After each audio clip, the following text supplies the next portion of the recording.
Hey everyone, OJ here. It's been 3 months since I had my hair transplant in Turkey, and these are not only my results, but in this video I will be talking about what you need to know before you go for a hair transplant. So let's get started.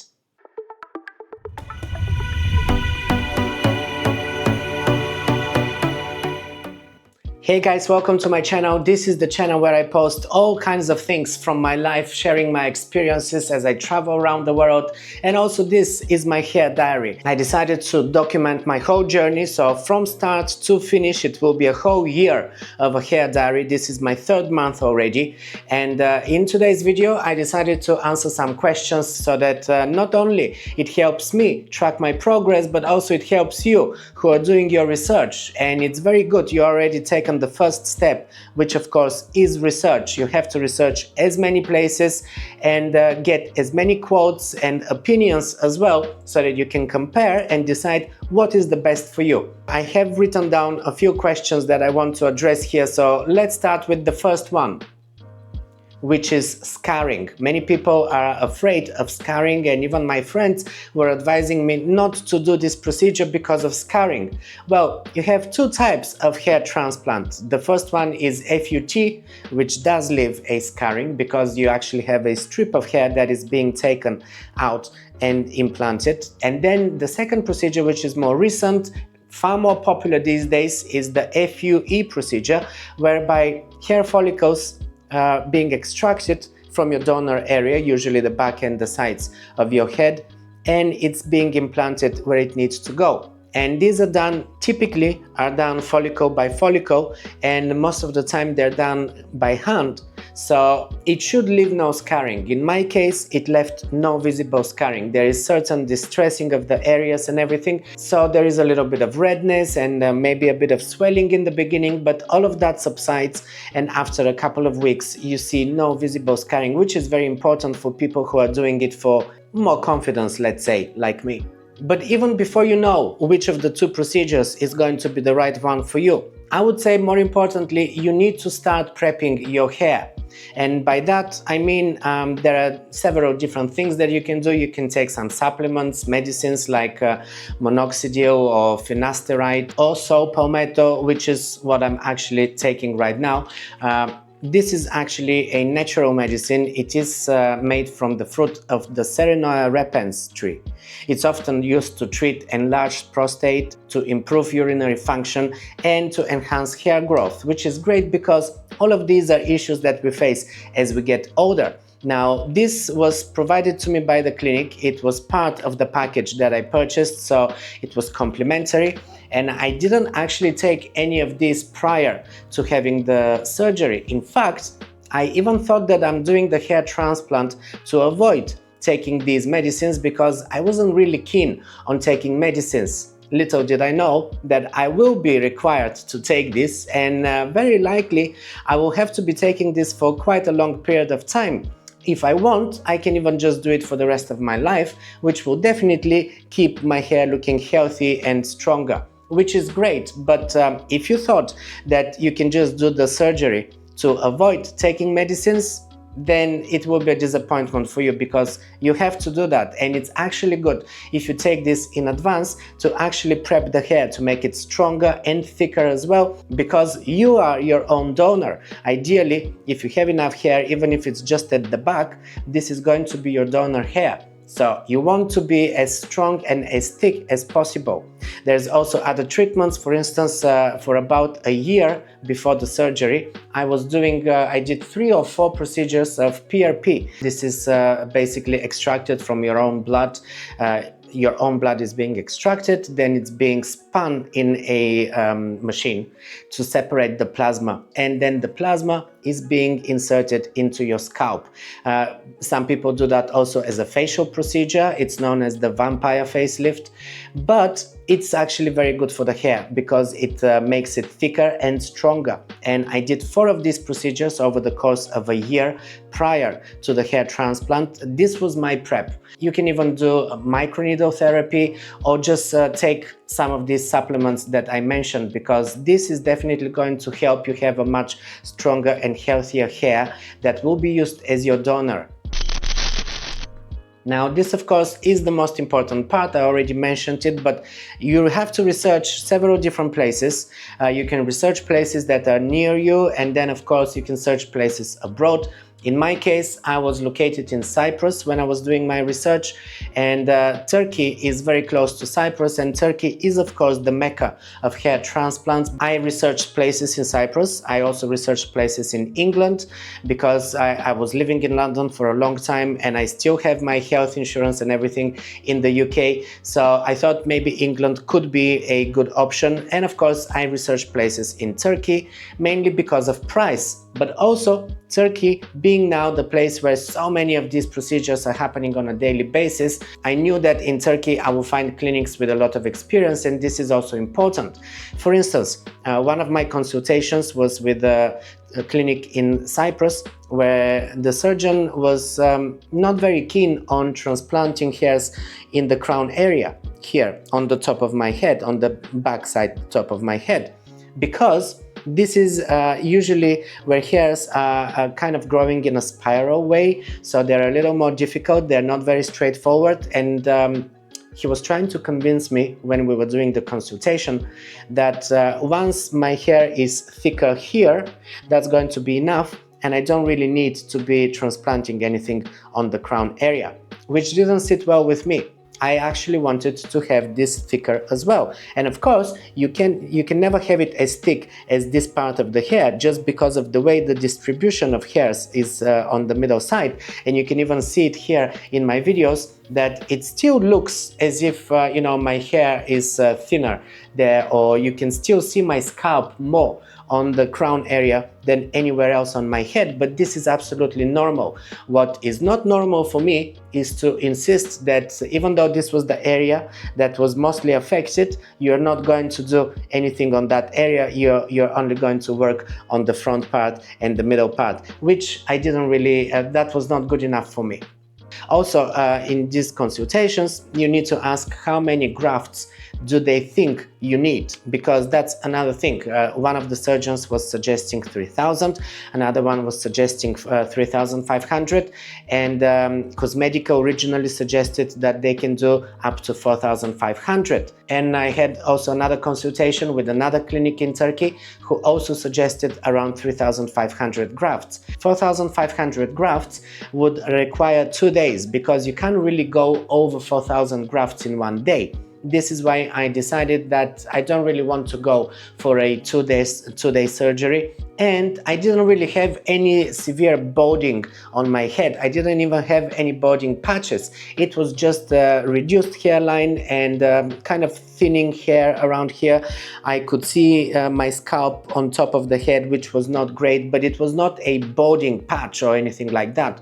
This is why I decided not to go for too many grafts. And also later down the line, later in life, in about 20 years or something, I will probably need a top-up. So I decided to keep as much as possible of my donor area. My donor area was the back of my head and the side of my head. They're taking it by random, so I don't end up with like one big spot where you have a big reduction of hair that's been transplanted.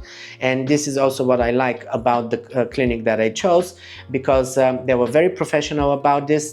Of course, they knew how to do this thing, and they were also very careful with the implanting on the top crown here, because as I said, the hair here grows in a spiral, so it is quite tricky. It's not something that is very easy to do. So definitely the things to ask are if you are a good donor, because not everyone is a good donor, if you are a good candidate, and also do you need the FUT or do you need the FUE procedure? Ideally, you would be speaking to surgeons who are quite versed in both procedures, so they can advise you which is the right one for you. Not everyone is ideal for FUE. With some people, FUT, the older procedure, the one that actually leaves a scar, is indeed the one that is more effective. So you have to check that as well. According to statistics, 50% of men and 30% of women experience some form of hair loss by the age of 30. This could be due to all kinds of different factors, so you need to find out what exactly is your type of hair loss and whether hair transplant is the correct procedure for you, because it's not really for everyone. Now, many people were saying that I'm too young to be doing the hair transplant, that I should be waiting for later and all of that. My research showed that you shouldn't really be waiting, because your hair is getting thinner as you age, you're losing more and more hair as you age, and you don't really want to end up not having enough of a donor area when you want to do the hair transplant. Now, this should be part of your research, but make sure to go to a surgery, a surgeon that is qualified, that has robust experience with surgeries, rather than a dermatologist, because there's many places now, beauty clinics and things, that offer all kinds of beauty procedures, Botox, fillers and all these kind of things, and a lot of them now start offering these hair transplants, and especially by using bots and machines. And I don't really like the idea of that, because a big part of the whole surgery is actually artistry, as I explained with the back here. With the FUE procedure especially, hair follicles are being transplanted by hand into the places where they need to go. And this is not something that the machine can do perfectly. So even though there's many places that use machines, and for something that is minor, maybe the machine could do the work and everything, but I would suggest that you go for a transplant that is done by hand. And this is why I picked Cosmedica, because they have so many surgeries every week, every day. In fact, when I was having my surgery, there were at least another 10 people having the surgery the same day. And there's many teams of people that are working on this. I had 3 people working on my hair, and it was supervised by Dr. Ajar. And the procedure was a whole day. We started around 10 in the morning and we finished around 7 in the evening. I did have a lunch break, and lunch was provided. They were very attentive and everything. I was very happy with the whole experience, and they even allowed me to take this footage because I wanted to document my whole journey. And also I had another team that was working on just drawing my hairline, because we did work on my hairline here frontal as well, not only on the back and the top of my head. I did have a reducing hairline, so we did have here a strip of hair that was implanted at the front, and they made sure to make it really aesthetically pleasing, but at the same time to keep my original hairline, the shape of my hairline, which was not perfect. And this is actually visible in my early footage. You can see that it is not absolutely 100% symmetrical on both sides, and this is why it actually looks so natural, which I really like. They did consult with me about this, and of course I wanted to keep the exact hairline as it is. I didn't want it to look too perfect, too manicured, you know, too fake. Now, another thing to take into account is when you start doing your research, you will see some offers. Some of them could actually be really cheap, especially as I was looking in Turkey. There were some offers for around 2,000 euros and even below 2,000 euros. I didn't really want to go for something which is so cheap, because I couldn't really trust it. Also, there was an offer from London, from a clinic on Harley Street, which is the most expensive street in London for clinics. You know, a lot of beauty clinics are on Harley Street, and these are usually the most expensive in London. So the fact that they were doing an offer that was matching the price of Turkey offers, around 3,000 euros, 3,000 pounds, this was actually a red flag for me. It still means that I would be compromising on something, perhaps quality, and I didn't really want to compromise on anything. So I actually decided to go with Cosmedica because they had vast experience, very good reviews, and also they didn't really have the cheapest offer. Their offer was between 2,500 to above 3,000 euros, depending on how many grafts, of course, and everything. But it was definitely not the cheapest, and it was not the most expensive either, because at some point, even if you go for a higher price, it doesn't mean that you're gonna have a better effect. In fact, the price in Cyprus was going to be the most expensive. I had 2 consultations with 2 places. One was 5,000 euros, the other one was 7,000 euros. And the 7,000 euros offer was the surgeon who didn't actually want to work here on the top part of my head. So most expensive does not always mean best, but also the cheapest, it might not necessarily mean the worst, but I couldn't really trust it. So I didn't want to go for the lowest offer possible. I went mid-range. And last but not least, always try to get feedback from real people with real experiences, even if it's someone like me on the internet. This is why I'm recording my journey, I'm documenting everything. I'm actually posting these videos every month now, but I did a video in the first week, and I think I did another one on the second week. So I actually had quite a few videos in the beginning, and now I'm doing monthly videos. So you can track my progress, you can start prepping your hair in the meantime, follow my progress. This could be very good reassurance for you, this could be very good feedback. So as we progress in time, you can be prepping your hair, you can be doing the PRP procedures or microneedling or whatever else, you know, taking supplements, whatever, but make sure that you do that for at least 6 months, ideally a year, before you decide to go for the surgery. And during that time, follow my progress, because in 9 months from now, I will be completing my journey, and you will know exactly what happened throughout the course of my whole year after my hair transplant. Alright, well, these were all of the main points that I wanted to discuss here, because if you guys are thinking about having a hair transplant, these are things that you need to know.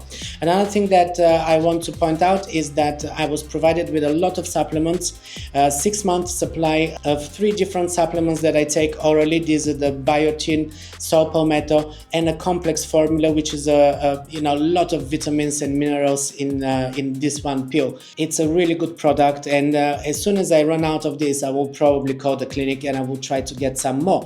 Also, I have a 6-month supply of hair shampoos and the hair serum, and quite frankly, I think it's gonna last me for way above 6 months, because you just apply a small amount of those.